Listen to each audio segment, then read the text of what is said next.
terceira aula da disciplina, né? Hoje é 7 de fevereiro de 2023. Professor, fique à vontade, a sala é sua. Então, ciência social, a gente vai trabalhar hoje, né? Só para situar vocês aqui, os modelos de bem-estar social, porque daqui para frente a gente vai começar a pensar políticas públicas para resolver os problemas que nós discutimos nas duas primeiras aulas. Nós apontamos os problemas e agora nós vamos resolver, na realidade não resolver, mas pelo menos minimizar esses impactos, né? Então, a autora, ela acredita que no mundo atual, o que a gente tem mais próximo para resolver, para atender essas pessoas dentro do capitalismo, mesmo aceitando as desigualdades, aceitando que vai ter pobreza, é o estado de bem-estar social. Então, ela estudou como que são esses países, né, para a gente tentar copiar para a nossa realidade. Ela apresenta também uma situação que pode diminuir que esses estados, quanto mais bem-estar social eles têm uma técnica que é chamada de índice de descomodificação do salário. Eu não sei se vocês sabem o que é commodities, o Brasil mesmo exporta commodities, né? A gente exporta matéria-prima. Imagina só, o óleo de soja, a gente exporta a soja e compra o óleo. A gente não tem muita uma indústria. Principalmente a carne, a gente exporta a soja para alimentar os porcos da Europa, e lá eles trabalham, eles abatem os porcos, fazem um fumadinho, com aquelas... A gente até compra no supermercado aqui por um valor bem alto, acho que é uns R$ 40. E não só isso, mas o petróleo, cada celular desse, provavelmente, o plástico veio do Brasil, e o metal também. A gente manda para fora. Então, os alimentos também, esses alimentos básicos que são processados fora, são chamados de commodity. Então, a comodificação é quando você pega o salário para gastar tudo para comprar com comida e para se sustentar. O que esses países de bem-estar social eles indicam é fazer uma descomodificação do salário. De alguma forma, o Estado atender as pessoas, dar aquilo básico para ele gastar o que sobrar com outras coisas, com a educação, com teatro até, com viagens, algo que dê uma melhor qualidade de vida para ele. Podemos entender a descomodificação como um neologismo derivado da palavra commodity, que significa, no âmbito do comércio, uma mercadoria barata. Segundo esse autor, o capitalismo industrial teria transformado o trabalho assalariado em commodity, ou seja, a gente recebe o salário para comprar só as coisas básicas, gasta na primeira semana. Na medida em que a sobrevivência do trabalhador dependeria inteiramente dos seus ganhos obtidos por ele com sua força de trabalho. O que eles querem fazer, a descomodificação se dá quando o indivíduo tem acesso aos bens e serviços de que necessita para a sua sobrevivência através do Estado, enquanto um direito social. Olha, aqui no Brasil nós temos a Conab, né, que deveria fazer isso. Ela compra grãos, a gente é do governo federal, é nosso. Mas é para regular o Estado. Geralmente a gente faz estoque e distribui para vários lugares do Brasil, né? A gente tinha toneladas até 2015, a Conab estava superavitária de alimentação. Na auditoria que foi feita esse ano estava zerado. Aí a gente até volta àquela questão da fome. Será que a fome não é um projeto? Por que está zerado numa época dessa? Como é que a gente vai fazer isso com modificação desse jeito? Dessa forma, ele não necessita de comprar com seu salário, né, as coisas de comer, o básico. Ele garante maior poder de barganha em suas negociações relativas a emprego e renda. A garantia de direitos sociais mínimos aos trabalhadores permitiria a esses, segundo essa visão, valorizar a sua força de trabalho e dar uma qualidade de vida melhor. Daí a ideia de descomodificação. Parece que tem a ver com a felicidade, né? O estado de bem-estar social, ele quer felicidade, liberdade e democracia. Pessoal, eu vou mostrar os países aqui. Hoje a discussão, esse livro ele é um pouco antigo, sabe? A discussão hoje está assim, a gente pagar melhores salários para que esses melhores salários garantam a descomodificação. Até mesmo para quem não trabalha, no Bolsa Família mesmo. A gente não faz isso no Brasil, não. Vou te mostrar os países que fazem aqui. A gente não dá a cesta básica, mas um salário que ele compra a cesta básica e sobe o dinheiro. Ah, tá. Antes, o autor colocou, a autora, as políticas públicas que são usadas para diminuir as desigualdades sociais dentro do... Ela tem um quebra de pensamento, né? Isso é tirado do material. São políticas públicas do estado de bem-estar social, que na nossa Constituição tem isso. Universalistas, quando atende a todos, indiferentemente. Universalistas, gente, política pública universalista é SUS, a educação atende a todos. Corporativos, quando eu trabalhei no IDENE, a gente discutia corporativo como a Sudene, entendeu? Era mais para economia, desenvolvimento social. A gente chamava empresas para contratar pessoas, e pagar menos imposto. A área da Sudene, não sei se vocês sabem o que é isso, depois pesquisa. E as residuais, que é o que a gente está falando, né? Residual, quando você pega todas as políticas públicas, aplica, e ainda assim alguém fica de fora. Alguém está passando fome. Então a gente pega só essas pessoas que estão passando fome, ela tem que provar, tem os testes meios. E para manter também, as crianças têm que estar na escola e dar o Bolsa Família, por exemplo. Então, é o primeiro país que eu vou mostrar para vocês aqui. Esse salário descomodificado não necessita da pessoa estar ou não trabalhando, ela vai receber. Esse regime de fato, o regime social-democrata, que é o país que a gente vai falar aqui, é Suécia, Dinamarca, Noruega, Finlândia, apresentaria grande capacidade de descomodificação da força de trabalho, contribuindo fortemente para a desproletarização do trabalho. Então, eles apresentam maior índice de universalidade. Finalmente, é nesses países que ocorre maior participação do Estado com a Seguridade Social e com a intervenção nas empresas, né, pessoal? Dá melhores salários, é a Suécia, Dinamarca, Noruega, Finlândia. Se eu não me engano, a Suíça também hoje em dia está assim. Hoje a gente está tendo uma evasão, pessoal, de Portugal, os portugueses estão indo para esses países.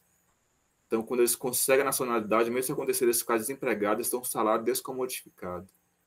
Mas quando eles arrumam um emprego, o salário lá é muito bom. É por isso que Portugal hoje está aceitando muito brasileiro, né? Porque como está saindo os portugueses para a Suécia, para a Suíça, então a gente vai fazer o trabalho que alguns portugueses faziam. Geralmente eles dão trabalho mais na área da limpeza. E Portugal não está conseguindo essa descomodificação, viu? Os salários lá estão baixos, o país está em crise. Mas isso é um regime de social-democracia puro mesmo. É Suécia, Dinamarca, Noruega e Finlândia. Bons salários para a gente comer, satisfazer nossas necessidades de sobrevivência e sobrar dinheiro para a gente ir para o cinema.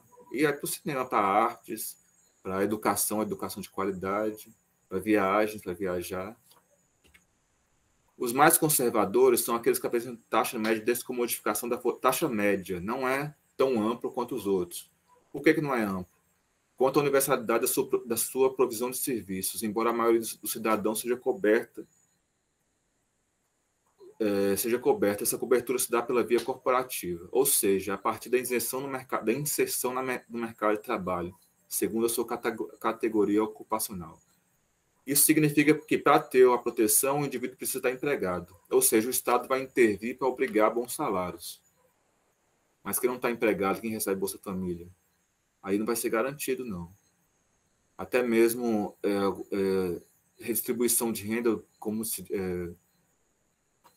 o INSS deles chama-se...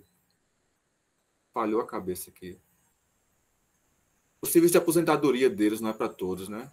Se a pessoa machuca, se ela não tem um seguro previdenciário, o nome certo é Previdência. A Previdência não atende a todos. Só os que estão trabalhando, né? A gente tem aí a Itália, eu não coloquei os países, eu vou colocar aqui na frente. Tem aqui. O regime liberal, são 3 regimes, se caracteriza por baixos índices de descomodificação da força do trabalho. Esse é o pior. Reduzida a universalidade dos benefícios com predomínio de uso de testes meios para o acesso dos cidadãos a eles, e pela baixa participação do Estado nos gastos em comparação à alta participação dos esquemas privados. O que acontece? O que está querendo falar, pessoal? Que a saúde não é gratuita, que a previdência não é gratuita, que é tudo privado praticamente. A participação do Estado é mínima. Eles não garantem nenhum salário suficiente para você sobreviver.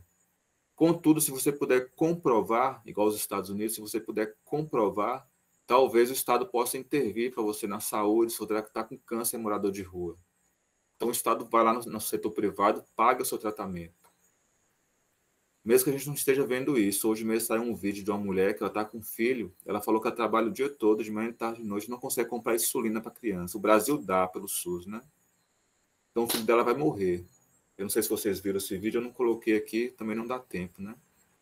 Então, é um país que ele é muito liberal, praticamente conservador, né, pessoal? É um neoliberal, não colocaria nem liberal, colocaria neoliberal, mas a autora se chama de regime liberal, por conta das pesquisas dela. Baixos índices de descomodificação da força de trabalho, não sobra dinheiro para nada. E aqui é o resumo do que eu queria falar para vocês. São os países de grau de desmodificação alto, igual social-democracia. A universalização atende todo mundo, praticamente, social-democracia. Grau de participação do Estado alto, aí que é a crítica do neoliberalismo, né? O custo é alto, tem que intervir, você vai ter que ir nas empresas ver se está pagando salário. As pessoas que não estão trabalhando tem que dar um salário para elas. São os países Suécia, Noruega, Finlândia e Dinamarca, na pesquisa desse Sping Anderson. Os países conservadores têm médio grau de descomodificação, né? A universalidade não atende a todos, só para quem está trabalhando. E o grau de participação do Estado ainda é alto, porque tem que garantir que as empresas estão pagando esse salário melhor. Alemanha, França, Itália, Bélgica, Holanda.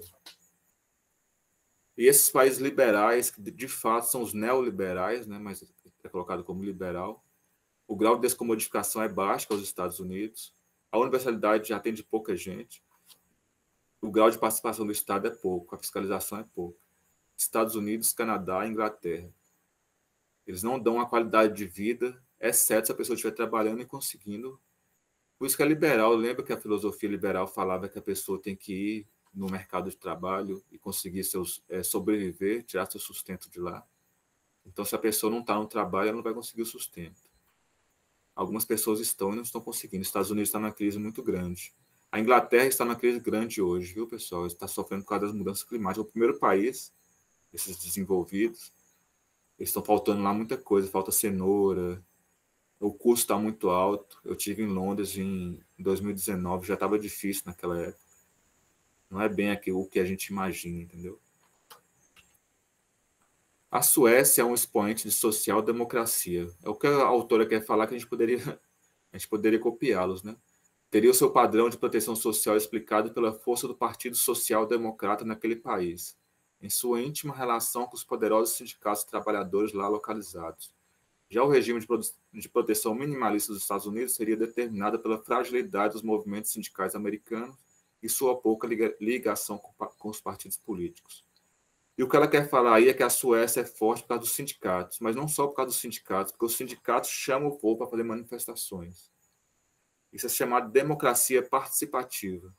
A gente observa que os países que as pessoas têm um maior grau de educação por pensar, as pessoas participam mais. E quando elas participam mais, elas cobram mais e têm mais retorno. É lógico que países com ditadura, a gente tem aqui perto, acho que é o Peru, que está em crise, as pessoas estão indo na rua, estão apanhando. Mas a Suécia, ela conseguiu um desenvolvimento muito bom com o povo participativo, democracia participativa. Você vota, não vai para casa esperar o político. Você vai cobrar dele nas ruas, nos sindicatos. E são sindicatos liberais, não são revolucionários, comunistas, socialistas, não. São sindicatos. E os Estados Unidos, o Brasil, a gente tem muito essa coisa da democracia representativa. A gente vota nos nossos políticos, vai para casa dormir, trabalhar, né? Quem está dormindo. Então, eles fazem praticamente o que querem, aí fica mais fraco, é por isso que a gente perde direitos. A democracia representativa é uma democracia de perder direitos. A participativa, ela é uma que dá mais direitos para as pessoas. Essa daqui eu falei na última aula, da crise porque a gente vai discutir agora, dentro do Brasil, como começou as políticas para resolver os problemas, para dar direito para as pessoas, né? E como que elas entraram em crise, que tudo foi neoliberalismo. Toda vez que a gente investe muito no Estado, eles começam a falar que é muito gasto. O estado de bem-estar social passou a ser visto como oneroso, inflacionário e inimigo do crescimento econômico. Caberia, assim, então, suprimi-los ou reduzi-los ao mínimo. Está acontecendo hoje, né? Será que vai dar uma parada? Transferindo a prestação de serviços sociais de saúde e educação para os agentes privados. Bom, as políticas governamentais de proteção social, a autora fala que tiveram início no Brasil de forma consistente. Na realidade, começou com uma preocupação com a aposentadoria, com previdência, junto ao processo de industrialização e urbanização do país. A literatura especializada é ampla, convergente ao apontar que isso começou em 1923, com o marco inicial desse processo. De fato, o início, 1920, 23, começou a industrialização. Foi com Vargas, principalmente no pós-guerra, que ele se acirrou mais, mas teve início realmente em 1923. E ela fala que teve início por causa dessa lei, Eloy Chaves, que criou caixas de aposentadoria. Pessoal, caixa de aposentadoria é como se fosse aqueles caixas escolar mesmo, é privado. São leis que regulam. Cada sindicato vai ter seu caixa.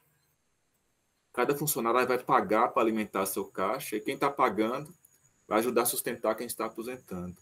Ou quem machucou e tem que afastar por um tempo, e a pessoa recebe salário sem trabalhar, quebrou o braço, como é que vai trabalhar? Até ela melhorar. São as caixas de aposentadorias e pensões. Foi o início da Previdência, a Lei Eloy Chaves. Em 26 foi estendido aos trabalhadores de docas e navios. 1930 que começou a Era Vargas, é igual eu falo, foi a partir da Era Vargas que o Brasil realmente foi para a industrialização. E principalmente no pós-guerra. Foi por isso que ele entrou com os aliados. Ele procurou todos os lados, até com os nazistas, né? Tem aquele filme Olga, que vocês vão ver. Mas ele viu que daria retorno mais com os Estados Unidos. A gente não tinha indústria para fabricar parafuso, a gente não tinha coisa. E os Estados Unidos tinham energia elétrica, fizeram muita obra no pós-guerra. Então, em 33, Vargas criou diversos institutos de aposentadorias e pensões, que eram instituições vinculadas aos sindicatos e trabalhadores, destinados a prover esses assistência médica e outros benefícios sociais. Isso em 33, né?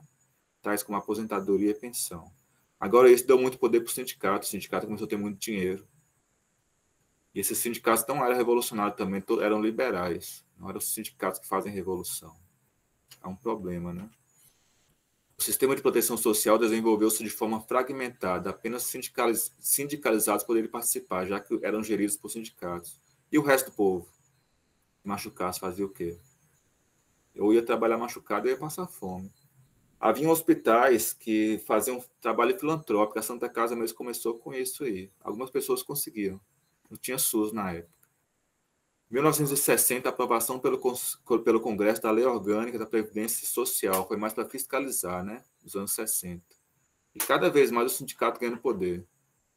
O governo já queria pegar isso para diminuir, era muita gente indo para as cidades, as pessoas ficavam desempregadas, as pessoas ficavam idosas, ficavam nas ruas, passando fome, morrendo. O governo tinha que pegar isso para ele, mas os sindicatos não queriam abrir mão. Em 66, os diversos institutos são unificados no Instituto Nacional da Previdência Social. Aí sim começou o INPS. Já sob uma ordem, o Estado foi pegando, tomou o dinheiro dos sindicatos, já sob uma ordem política autoritária inaugurada com o golpe de 64. Aparentemente, o regime fechado teria sido condição necessária para a unificação. Foi à força, né? Os sindicatos não queriam, se não der, a gente mata vocês. A gente toma esse dinheiro tudo. A gente tem que resolver o problema. Que foram tentadas diversas vezes, mesmo durante a ditadura Vargas. Fazendo uso do dispositivo autoritário, o governo conseguiu calar as lideranças sindicais que até então resistiram à unificação dos institutos.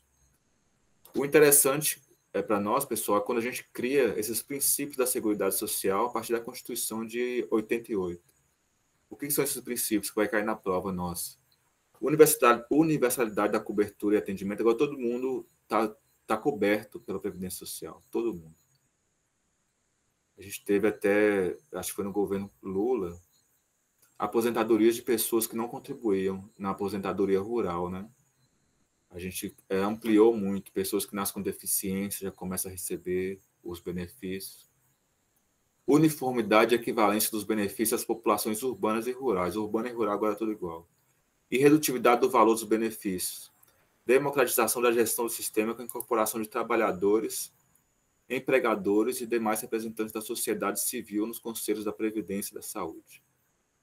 Então, aí nós temos o orçamento da Seguridade Social. É interessante a gente guardar esse nome orçamento, que mais na frente a gente vai ver uma crítica sobre esse orçamento. Né? Em 89, Collor converte o INPS e nasce o Instituto Nacional da Seguridade Social, manda para o Ministério do Trabalho.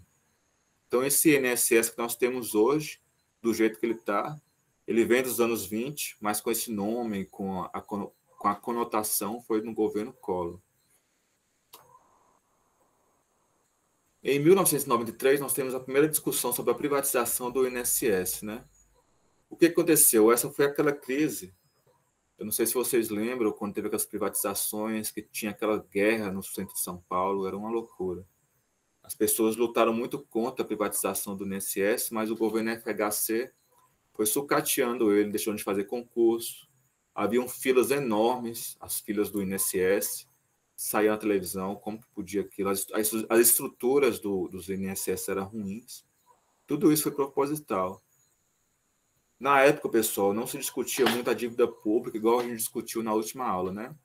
Na última aula nós vimos que a dívida pública hoje está na mão de empresários, ela é nacional, mas na época estava na mão do FMI. O FMI tinha a maior parte dos papéis da dívida, era uma dívida internacional. Então, e eles mandavam para pagar a dívida, tem que ter superávit fiscal. Hoje é superávit primário, né? O que é superávit fiscal? Corta da saúde, educação e manda para a gente. Como as pessoas não discutiam muito a dívida, quando você colocava aquele orçamento de pizza, o maior gasto que tinha era do INSS. Hoje a gente vê que é o segundo maior gasto. Mas ele se balanceia, o que recebe, gasta. Na época a discussão ela não era muito verdadeira, era uma discussão mentirosa. Então tem que privatizar, porque é o que gasta mais. O que está quebrando o Brasil é a Previdência, da forma que se falava na época, né? No governo Lula, essa questão do superávit financeiro foi chamada de superávit primário. Ele criou os institutos federais, aumentou as faculdades federais, mas tudo já veio tudo sucateado. Ele não só manteve o rigor fiscal, como aprofundou na medida que fixou metas de superávit primário. Isso de superávit primário é cortar. A gente tira da educação, da saúde e manda para a dívida pública. A fonte de recursos, né, para pagar a dívida é essa aí. Superior às que tinha sido acordado com o FMI. Ele até cortou mais. O descontrole era tão grande que em 2013 ele teve que fazer uma renegociação da dívida. Ele pediu para os bancos comprar os papéis do FMI, aí passou os papéis para os bancos e deu o poder para os bancos. O que culminou, né, na era Temer. Ali praticamente Temer não foi o presidente, eram os bancos que mandavam nele. Aquelas reformas que nós tivemos, elas vieram prontas, né, da Agenda Brasil. Era uma agenda que os empresários fizeram, os empresários de São Paulo. Então, o Lula, quem deu o poder para acontecer o golpe contra a Dilma foi o próprio Lula, né? Ele alimentou a cobra que depois mordeu a mão dele. Em 2004, o crescimento foi retomado, mantendo trajetória ascendente até o final de 2008, quando se abateu sobre a economia crise global originada da bolha imobiliária americana. A autora vai falar que em 2004 teve uma crise, mas ela esquece de falar que em 2004 nós fortalecemos o INSS.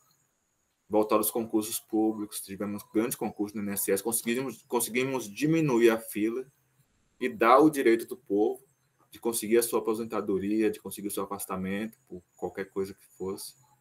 Até as agências do INSS a gente teve aumento de agências, reformas, mais investimento na Previdência. Mas foi um ano de crise. Afinal de contas, né, pessoal, o capitalismo ele é um sistema de crise.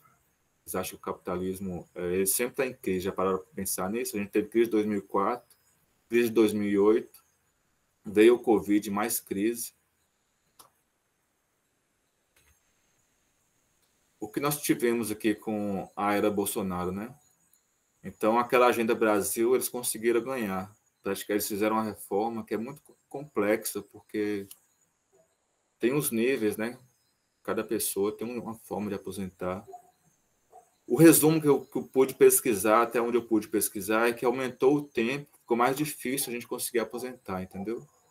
Aumentou a contribuição, aumentou o tempo de aposentadoria também. Eu mesmo fiz a minha pesquisa, aumentou alguns anos, de fato. O valor das aposentadorias diminuiu, aumento da alíquota, tem uma alíquota progressiva agora, né? Nova aposentadoria especial, que é aquela que você aposenta com o teto, que você pode aposentar.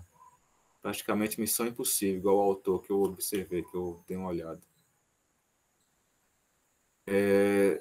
Pessoal, hoje a aula nossa está um pouco bem, como se diz, está bem menor, mas nós vamos fazer uma atividade aqui.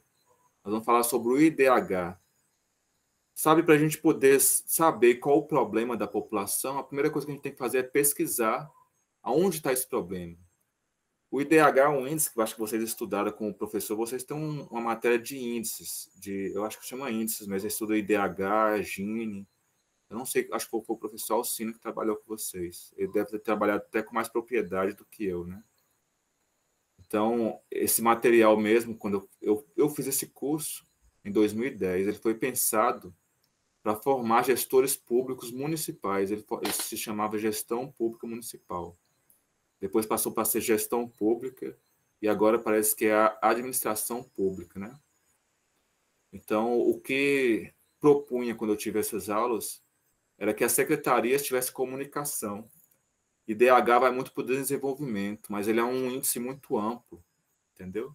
Ele é um índice amplo. A gente precisa de índices mais específicos em algum momento. Igual, por exemplo, o IDEB, você pode conseguir até saber quantas pessoas, quantas crianças morreram, qual é o nome que se dá? Mortalidade infantil. É possível saber a mortalidade infantil. Aí cada secretaria vai trazer esses índices. Onde é que está o problema? O IDEB, quais são as piores escolas de Minas? Ou de Januária? As piores escolas de Minas estão em Januária e Cônego Marinho. Na próxima aula nós vamos ver. Mas quais são as escolas? Aí vamos focar nelas, vamos trabalhar nelas. Então, o secretário de Educação traz, o secretário de Planejamento vai trazer o IDH, para a gente ter uma visão mais geral. Ele mede a qualidade de vida, né? Esse autor é Jorge Luiz da Silva. O Índice de Desenvolvimento Humano, IDH, compara indicadores de países nos itens riqueza, alfabetização, educação e esperança de vida, natalidade e outros, com o intuito de avaliar o bem-estar de uma população, especialmente das crianças. Varia de 0 a 1 e é divulgado pelo Programa das Nações Unidas para o Desenvolvimento, PNUD, em seu relatório anual. A divulgação feita em novembro de 2007, com dados referentes de 2005, o Brasil, pela primeira vez, alcançou o nível 0,8, quase perto do país desenvolvido, né? Países com IDH até 0,499 são considerados desenvolvimento humano baixo, e com os índices entre 0,5 e 0,79 são médio. Pessoal, é tão interessante esse IDH que a gente consegue pesquisar por cidade. E nós vamos fazer agora, viu? Eu espero que vocês estejam prontos, que eu vou chamar um ou outro para falar das cidades suas. Espera, só colocar aqui. O resumo do IDH é isso aí, ó. O que vai ter dentro do IDH? Vamos colocar tudo no explicador. Assim, isso veio da ONU, né? Pelo PNDU. A ONU, pesquisas da ONU, que acho que foi no ano de 1990 que eles levantaram esse índice. Deixa eu ver se eu coloquei aqui. Não coloquei. Mas foi em 1990. Nele vai ter saúde. O que é saúde? O que vai ter na saúde? Tudo? Não. Expectativa de vida. Quanto maior a expectativa de vida, vai aumentando o IDH. Educação. Agora você vê que é um índice geral, né, pessoal? Quanto maior a educação, mais o aluno aprendeu, né? É por isso que tem que ter o IDEB. O IDEB está todo desatualizado, está um horror. Um horror. Eu espero que depois que vocês formarem nesse curso, vocês procurem sua superintendência. Qual é o IDEB da minha escola?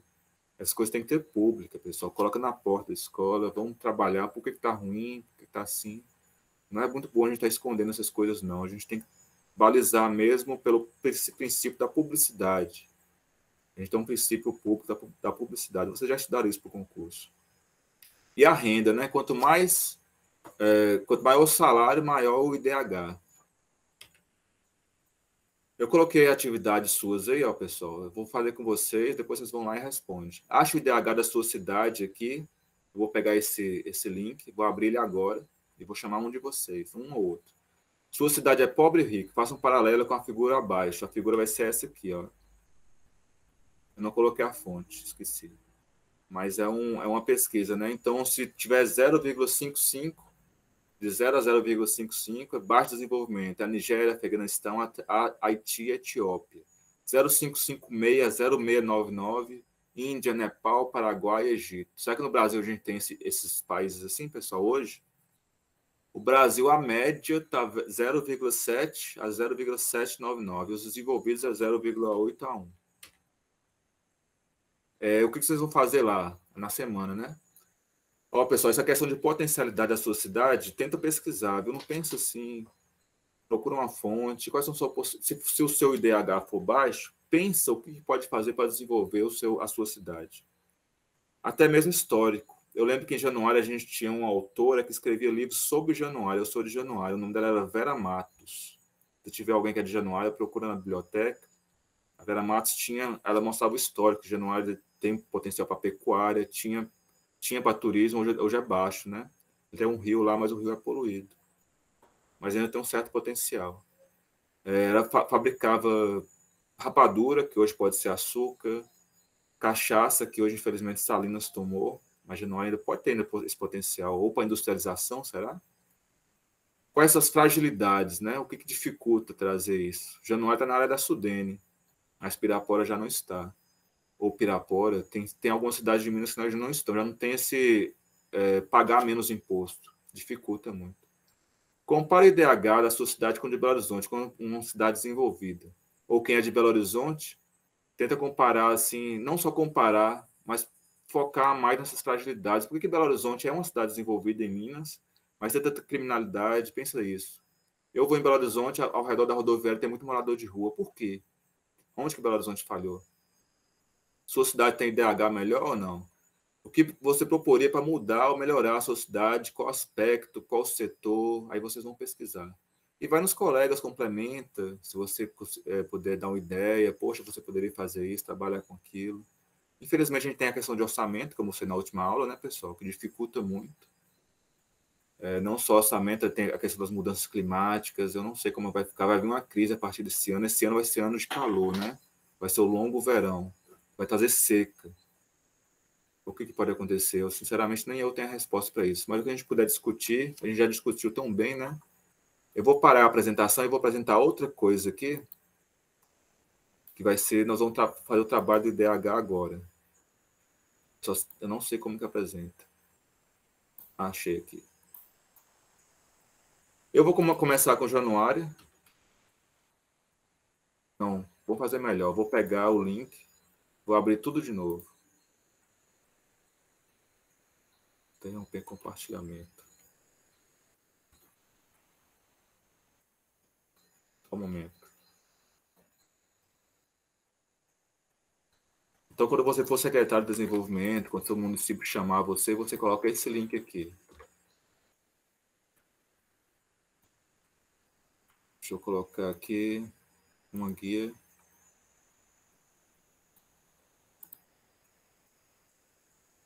Na realidade, o link ficou na apresentação, né?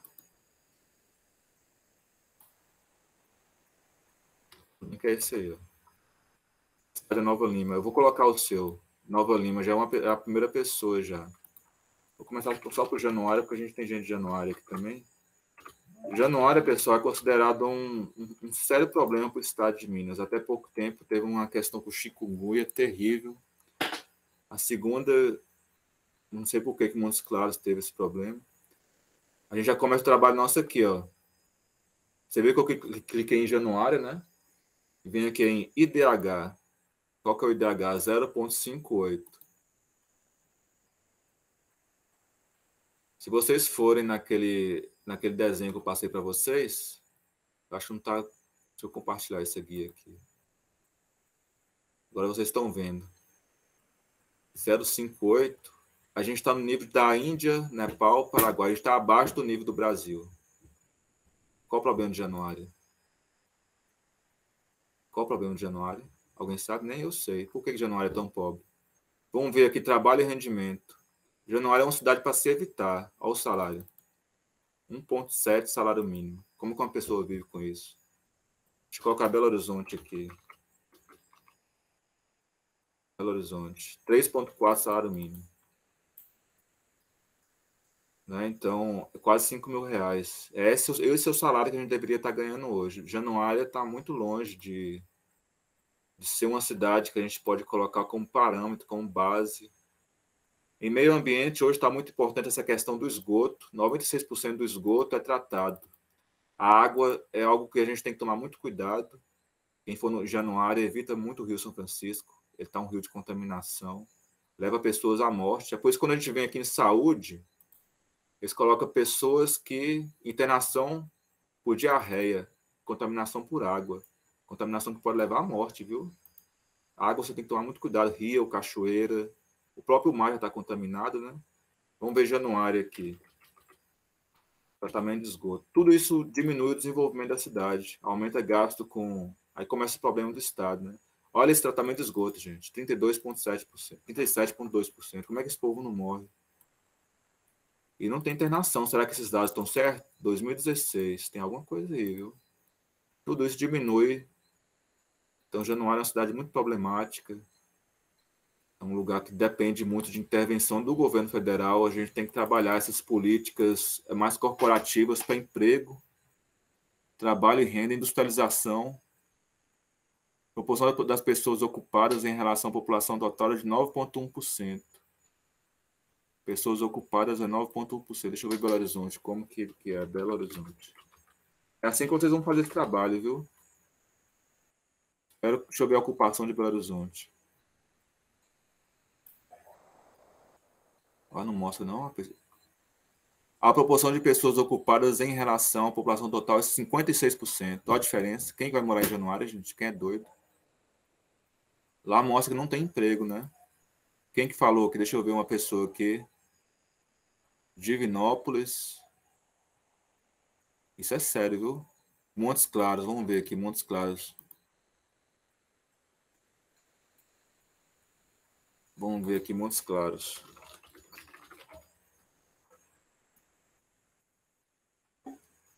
Economia. 0,77. Vamos ver aqui. Lá no compartilhar isso aqui. Montes Claros já é uma cidade mais interessante, né? Montes Claros, assim, ela peca muito por questão de artes. Eu acho que aqui não mostra, assim, não lembro se mostra arte, mostra cultura, meio ambiente. Montes Claros consegue tirar 93% do esgoto. Será que é isso mesmo? Uma cidade mais interessante, né? Menos poluída. Não sei. Aí é interessante a gente ver a mortalidade infantil. Um lugar para a gente morar tem que ter baixa mortalidade, mas Montes Claros ainda tem muito. Deveria ser uns 8, 7. Vamos ver Belo Horizonte quanto que é. Montes Claros ainda não é um lugar assim, tem que trabalhar 9,8, tá muito. Aquele lugar lá do sul que teve aquela questão da escravidão, vamos ver se pelo menos deu retorno para aquele povo. Bem, eu quero ver as cidades suas mais desenvolvidas aí, viu? Vamos ver aqui, trabalho e renda. 3 salários mínimos para uma cidade pequena. Economia. Olha o índice desse povo, quase 8, 0,7. Igual Montes Claros, né? Saúde. Aí, ó, cidade para se morar é isso aqui, ó. Poucos óbitos, mas tem água contaminada. Ó. Não trata nem 90% do esgoto, mas trata bem. Vamos pegar do seu aqui. Contagem. Contagem é uma cidade desenvolvida também, né? Mas vamos ver a mortalidade infantil. Contagem. Nossa, que cidade grande é essa? É maior do que a capital do Mato Grosso do Sul, Campo Grande. Trabalho e rendimento. Mas ainda não paga bem um bom salário, viu? Cadê economia? Tem um índice de desenvolvimento humano alto, porque saúde ainda tem um óbito muito grande de crianças. Trata muito bem o esgoto, arborização, cidade arborizada. Contagem é um lugar interessante, mas tem uma questão do salário, porque não é só... Vocês veem que é muito amplo, né, pessoal, o IDH. Se você só colocar o IDH, você acha que está tudo bem. Não está bem, Contagem não está bem. 0,6, Juliana colocou alguma coisa aqui. Nossa, Durandé? Onde que é Durandé?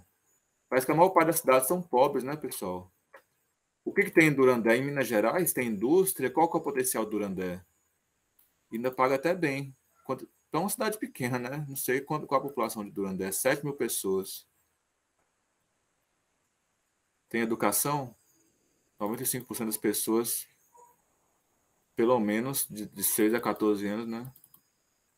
Isso aqui mostra que as pessoas são alfabetizadas, né? Pelo menos. IDEB baixo. Economia. E é interessante, tem histórias e fotos aqui da sua cidade. Eu vou mostrar como que é a sua cidade. Faltando dados, hein? Você trabalha na prefeitura? Por que está faltando dados? Gisele. Isso não é bom, não. Isso é ruim. Isso é péssimo. Não trata a água. Tem problema de contaminação de água lá. Baixa arborização. Vocês têm que colocar a cidade para ser arborizada 90%. Deixa eu ver januário aqui. Tudo isso diminui o IDH. Para quem vai trabalhar, vai ser a arborização de januário, 83,9%. É uma floresta. Então, pessoal, esse trabalho eu deixei para vocês, porque vocês vão ser o secretário de Finanças. Pelo menos quando a gente pensou isso em 2000, a gente não, o governo, né? Tem aqui história e fotos de januário. Aqui é januário? É. Andando de manual. O Borba Gato teve lá. Genro de Fernão Dias. Borba Gato, ele é uma figura popular, né, do Brasil. E é isso aí. Eu acho que hoje a gente pode fazer uma aula mais tranquila, sem muita. Deixar esse trabalho para vocês. A gente vai discutindo mais, né? O que mais vocês querem colocar aí? Feliz apareceu Durandé, Matozinhos, cidade desenvolvida, Matozinhos, hein? Leopoldina. Café move a economia, mas sem indústria, é tudo commodity, né? Vocês pegam geralmente é para sair do país ou é para o país mesmo? Café é commodity. Tem como trabalhar o café mais. Itinga, vamos ver como é que tá Itinga aqui.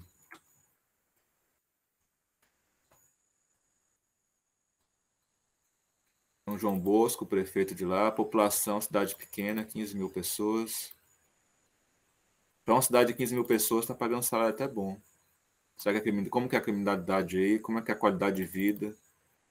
Um IDH inicial está até razoável, né? Está menos de 5. Economia. IDH é baixo. Compartilhar essa guia. Seu IDH está nível Índia, Nepal, Paraguai e Egito. Talvez uma cidade que seja só agrícola, né? Então não desenvolve muita coisa para o país. Espero que as pessoas lá pelo menos tenham, com o que elas estão desenvolvendo aqui, provavelmente da agricultura. Você vê que o Brasil é um país desindustrializado, vocês estão observando essas características do Brasil. O que é o Brasil? É um país desindustrializado, é tudo agricultura, é tudo commodity. Sua mortalidade infantil está alta. O que está acontecendo? Uma cidade pequena está tendo muita internação para problemas de diarreia, pode levar à morte. Não trata o esgoto, não, e 44% do esgoto é tratado. Tem que arborizar mais, viu? Aí isso daí que a gente resolve, que a gente aumenta o IDH, que a gente resolve os problemas do Estado são esses. É assim que a gente resolve os problemas do Estado. Aí quando você for na reunião com o prefeito, quando você for chamado para ser secretário, chama todas as secretarias, cada um traz seu índice. A educação é muito importante, o IDEB, tem o IDEB aqui também, mas quem vai trazer é o secretário de educação seu. Cadê o... Vamos ver o IDEB seu aqui. Vocês não têm uma qualidade de escola muito boa. Será que Belo Horizonte tem educação boa? Belo Horizonte. Ipatinga parece que tem uma educação muito boa. Tem alguém de Ipatinga aqui? É mais que 5, pelo menos, ó. Ipatinga. Olha a educação de Ipatinga. É a média de todas as pessoas lá. 6,4 anos iniciais. Tá bom. O que essa cidade tem de tão bom assim, gente? 0,771. É industrializado, é, Ipatinga? Quem é de Ipatinga aí? Não paga tão bem, mas está melhor do que os outros, né? Eu trabalhei muito tempo em Ipatinga, trabalhei lá há 20 anos. O que tem lá? A indústria? É a Uzi Minas. A Uzi Minas é lá. O óbito tá bom, tá morrendo. Bom, onde é que eu vou falar que óbito tá bom, né? Tinha que ter era 0, né, pessoal? De 1.000 pessoas, tá morrendo quase 8. Ainda assim, é um lugar que você pode levar seus filhos. Tá tendo muita internação, pode ter uma poluição lá na cidade. O tratamento de esgoto é alto, mas por que tá tendo Olha, pessoal, talvez pode ter alguma coisa com a água de lá, hein? Você vê que o IDH ele é muito superficial, né? Às vezes a gente precisa de pesquisa mais aplicada, tem que ir em loco, descobrir o que está acontecendo. Ó, pessoal, se vocês usem Minas, Teófilo Otoni, eu vou só olhar o Teófilo Otoni, mas se vocês quiserem perguntar sobre a atividade, você viu que foi uma aula mais tranquila. A outra vai ser, eu achei que seria mais dura, porque a gente trabalhou muito a apostila. A própria, eu estou trabalhando, a próxima, eu ainda estou trabalhando ela, porque é políticas públicas. E as políticas a gente nem sabe o que está acontecendo. O governo está criando a conta gota, né? As políticas vão aparecendo. 0,7, uma cidade boa, com muito óbito. Vocês têm algum problema aí? Trata mais ou menos a água. Que cidade é essa? Teófilo Otoni. 141 mil pessoas é muita gente. Cidade grande é essa, viu? E qual o salário que vocês estão pagando? Tá bem, mais ou menos, né? Um salário tá igual Januário. Não tem indústria, não? O Teófilo Otoni vive de quê? É muito mediana a cidade. Cidade com problemas, né? Meio ambiente, vocês estão arborizando as ruas? Januário arboriza mais. Vocês estão perdendo para Januário, hein? Eu sou de Januário, eu posso falar. Teófilo Otoni tem que ter uma discussão muito grande. Teófilo Otoni é uma cidade que você teria que trabalhar aí, pessoal, mais orçamento participativo, sabe? Parece que é uma cidade que tem tudo para ir para frente, pelo que eu estou vendo aqui. Tem muita gente, uma educação até mais ou menos. IDH bom. Por que vocês estão falhando? Trabalho orçamento participativo aí. Quanto mais participativo, a democracia participativa ajuda a resolver. Você ouve o povo e você vai onde está tendo problema. Não tem indústria em Teófilo Otoni, não? O que vocês fazem aí? É tudo agricultura também? É uma Silmária. Bom, pessoal, mas eu acho que já é suficiente. Tem 10 minutos se vocês quiserem perguntar. A Valadares. Querem perguntar o quê aí? Já estão preparados para fazer atividade? A partir de amanhã vocês começam, a gente vai discutindo lá. Estou preocupado se vocês estão fazendo as duas atividades, a AO, a atividade online e a aplicada. Espero que esteja tudo bem também com vocês aí, viu? Engenharia de Minas Gerais também. Vou logo na economia. É nível de África, viu? Pouca gente. Salário também. Aí você vê Teófilo Otoni está pagando praticamente meu salário. Gerir. Eles não gostam de arborização. Ah, não. Está bem arborizado. Esgotamento tá. Só para tirar uma dúvida aqui. Porto Seguro. Porto Seguro é uma das cidades mais turísticas do Brasil. Deixa eu ver o que está dando retorno para esse povo. Tá nada, ó. Olha o IDH. Educação 4,5, não tem nem dados do. Oh, meu Deus do céu. Paga 1,7 salário, não dá retorno nenhum. Só a industrialização, vocês estão percebendo isso? Quando a gente coloca Belo Horizonte é o que é por causa de indústria. Não é serviço.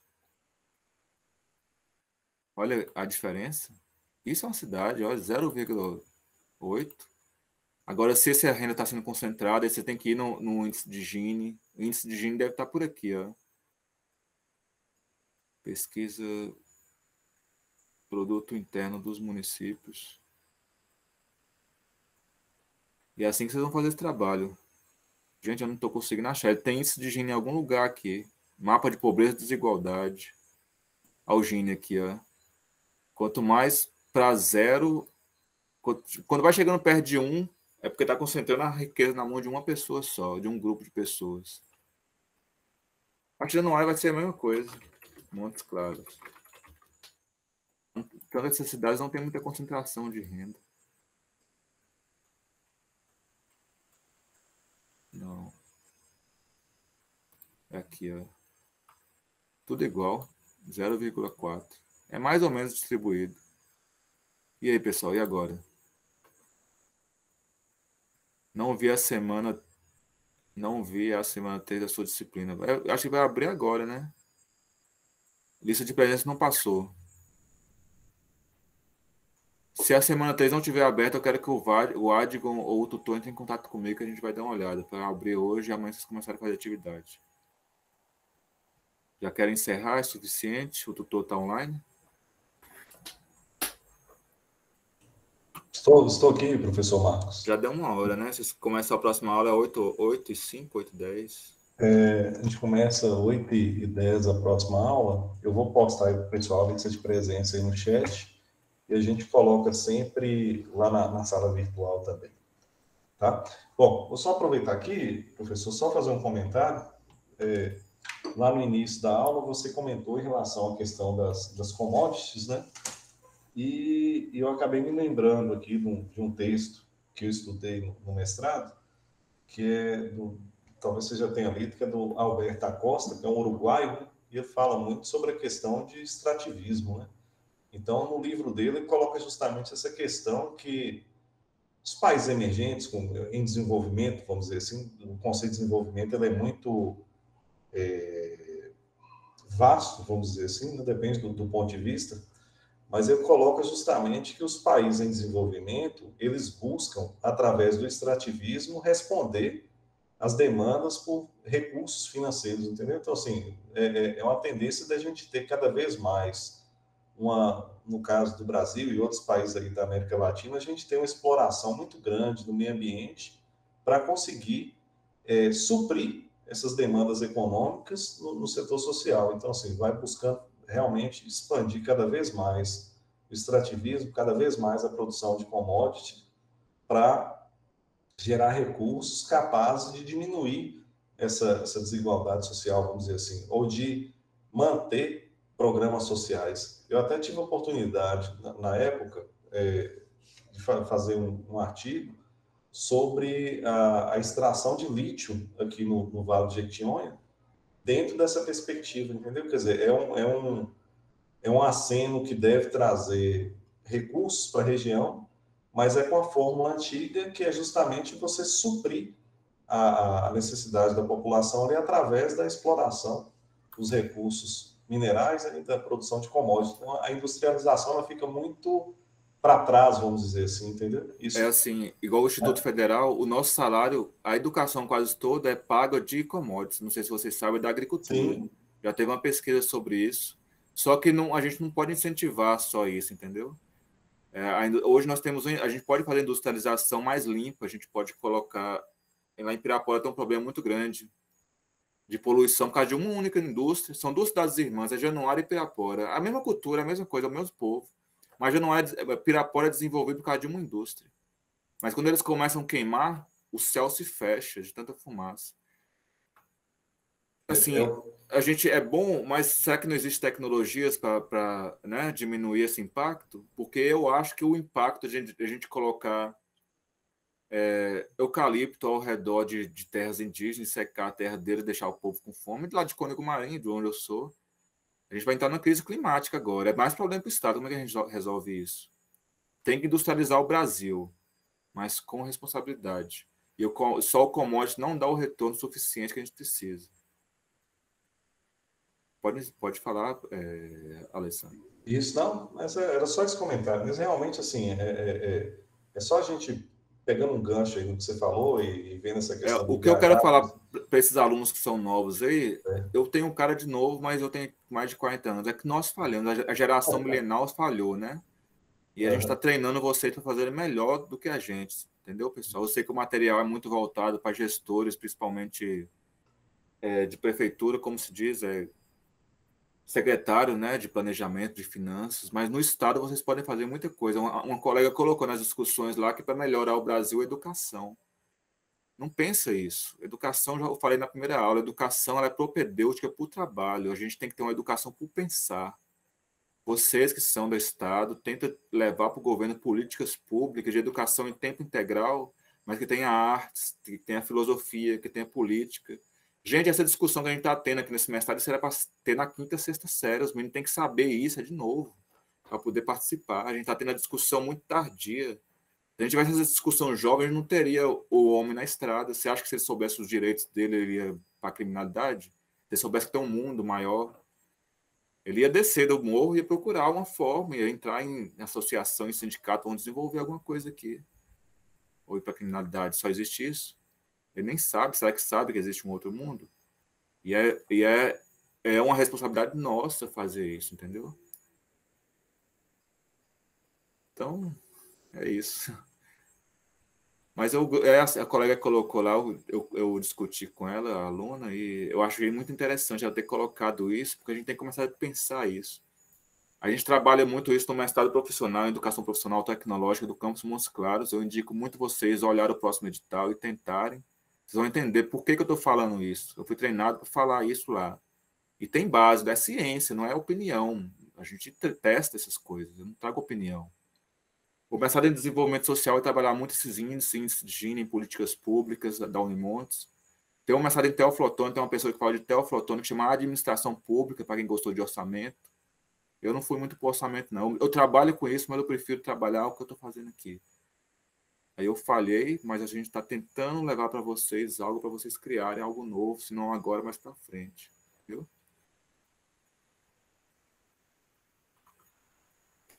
Prontinho. Bom, professor Marcos, chegamos aí às 20 horas, mas você fica à vontade se tiver mais algum assunto a abordar. Senão a gente vai caminhando aqui para o encerramento de mais essa aula. Te agradecer pela oportunidade. Eu prefiro encerrar, sim, e deixar os alunos descansar um pouco para a próxima aula, Isso. pensar essa Ok. atividade, viu, pessoal? Tranquilo. Agradeço muito, boa noite. Boa noite, então, e até a próxima. E aí, o pessoal, os alunos aí ficam com a gente aí. Daqui 10 minutinhos estaremos aí na próxima aula aí do professor Alcino.